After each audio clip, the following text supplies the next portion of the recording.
Hi, and welcome to lesson 7 of the 28-day Embodied Confidence Bootcamp. This lesson is called The Science of Change. And the purpose of this lesson is to give you a scientific understanding of how we can create new habits, new neural pathways in our brain aligned with more confidence and courage. So, referring to our model quickly here for a moment, we have in some way embodied doubt, and we are working towards embodied confidence. And we aren't just shifting from embodied doubt to embodied confidence. We are truly creating new neural pathways in our brain. So, referring back to lesson 1 and 2 for a moment, we talked about how we have adapted to our environment in a way that best ensures our survival, and how our survival is very neatly defined as anything which brings about pleasure and anything which helps us avoid pain. So, underneath that is the neurochemistry of how our brain works. Underneath that are our hormones, which essentially motivate us to seek pleasure and motivate us to avoid pain. So, from a very basic level, I just want to take a moment to credit the work of Loretta Graziano Brenning here. She's a PhD and professor emerita, California State University, as well as the founder of Inner Mammal Institute. I've done my training with them, and it's really an excellent training if you want to understand how hormones affect your brain and how hormones affect your habits. So I'll give you a brief overview of some hormones which affect the neurochemistry of your brain. And this is important to understand because these hormones are currently wired in to the way you have embodied doubt in your brain. So understanding how these hormones works gives you a greater access, first of all, to self-compassion for yourself, but also secondly, to the ability to redesign new habits aligned with confidence and courage. So I'll touch on these hormones very briefly.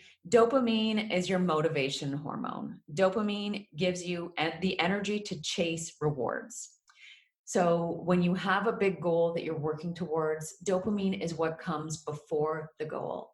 Dopamine is what gives you the energy to pursue the goal.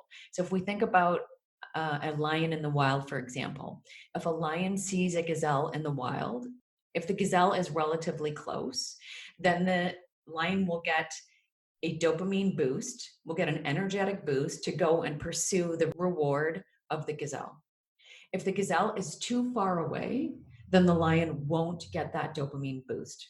The brain will say that it is inefficient to pursue this gazelle, just stay where you are.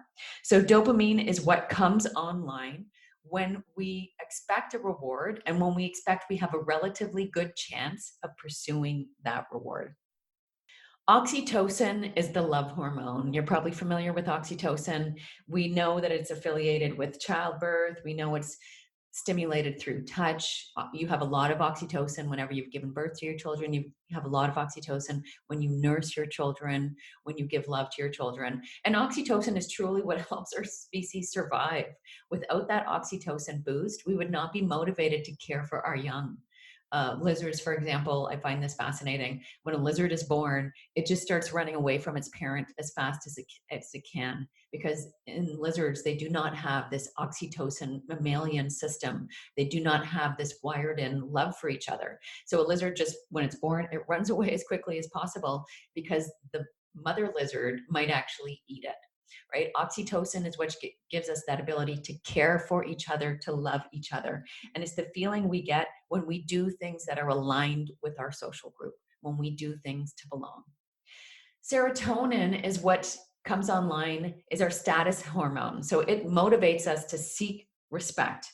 And what's really interesting in the work of Loretta Graziano Brenning is that we are motivated as mammals to belong, to create herds, to form groups, but we are also motivated to seek a higher up status within our group. And so this is something that a lot of us are not aware of. Within a group, what Loretta's research has shown, within a group of gazelles, for example, there is that in-group fighting. So a group of gazelles, if they see a lion, they will push each other out of the way to get to the center of the group to have greater safety. Gazelles will have in-group fighting to get better access to food, and gazelles will have in-group fighting to get better access to mates. So in group fighting is a part of our evolution, and serotonin is the reward we get if we secure that higher up position. So when a gazelle gets to the middle of the circle, the gazelle gets serotonin. So this is a part of us as well. Serotonin is the hormone or the reward we get when we seek that higher up position. Cortisol is what happens when we don't get any of these other three things, basically. Cortisol happens when we anticipate pain. So we can get cortisol if we pursued a reward. So just say a lion pursued the gazelle and didn't get it, the lion would get cortisol. It would get that, hey, this doesn't feel good feeling. That way the lion would be motivated to not pursue gazelles that are too far away. We get cortisol when we take steps away from our social group. So when we do things that brings us away from the safety of our group, we get cortisol. We get cortisol when we have taken things to seek that one up position. So when we've tried to push other people out of the way to get more status, if that hasn't worked for us, we get cortisol. And what cortisol does is it helps us know what are the things that haven't worked in the past, what are the things we should avoid.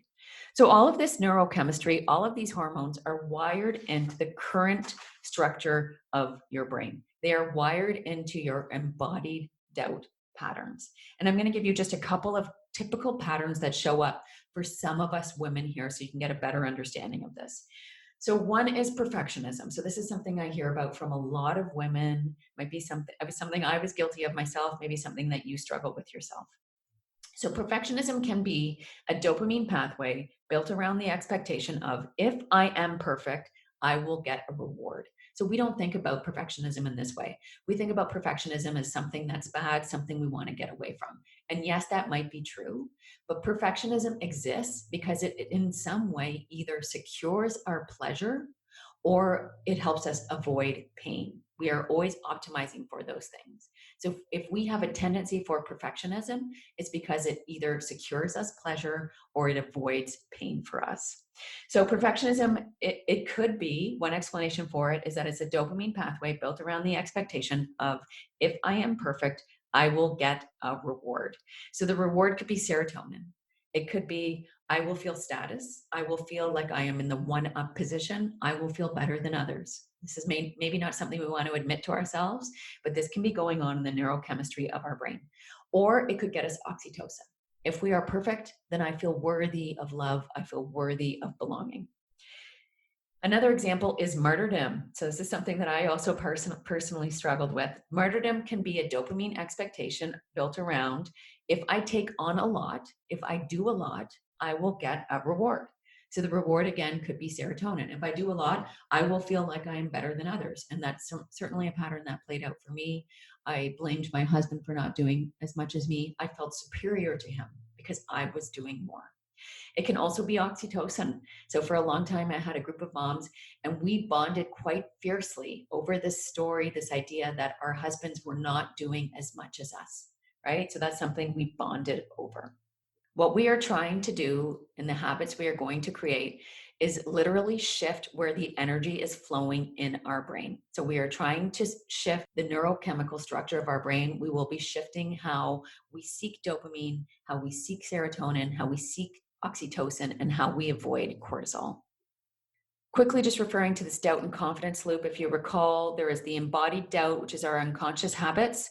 There is this pause position, and then there is the new habit we're building. So if we think of the neurons in our brain, when we are in embodied doubt, our neurons are flowing easily. They feel good. Everything feels good because everything is firing up along the lines we already know, along the neural pathways we already know. We can predict our world.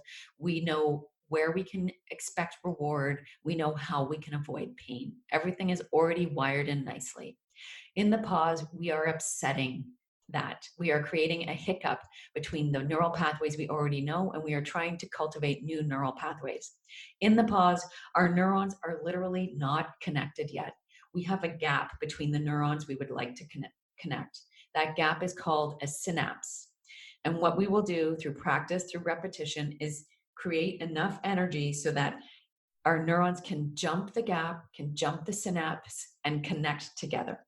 But there's a couple things to know about this pause. We actually can't predict our world. We can no longer predict where we will get rewards. We can no longer predict how we can avoid cortisol. All of this feels unsettling. Our cortisol actually goes up when we are in the pause because we cannot predict our world. We are doing things differently than we've done it in the past. This might require us leaving our social group, right? So our oxytocin will go down. Again, our cortisol will go up. These are all things that happen in the pause. We are getting less of our feel good hormones and more of our cortisol. That does not feel good in the short term. And this is why change has been so hard. In the pause, we are unbounded, we are untamed, we are uncaged, we are untethered, we are unleashed. If we think back to that jar of our biobehavioral blind spots, we are out of the jar. We have more possibilities and perspectives, and there is freedom and liberation. But we are also unsettled. We are ungrounded. The world is unpredictable, it's uncertain, and we feel unstable. We have both of those things. We don't have the surefire wiring of our new embodied confidence habits yet, and we are leaving the surefire hard wiring of our embodied doubt habits. We are in transition. To create a new pathway aligned with where we truly want to go in order to bridge the divide between our neurons now and create neurons that are connected that fire more easily, we need either repetition or we need emotion.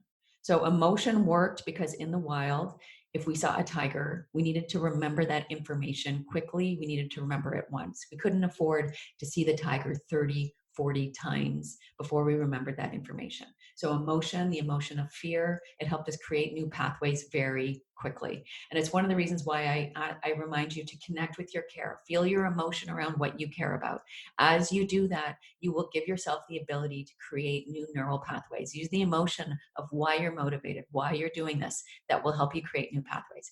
The other thing is repetition. We just need to repeat things. We no longer have myelin to help us supercoat our highways. We need to repeat things over and over again.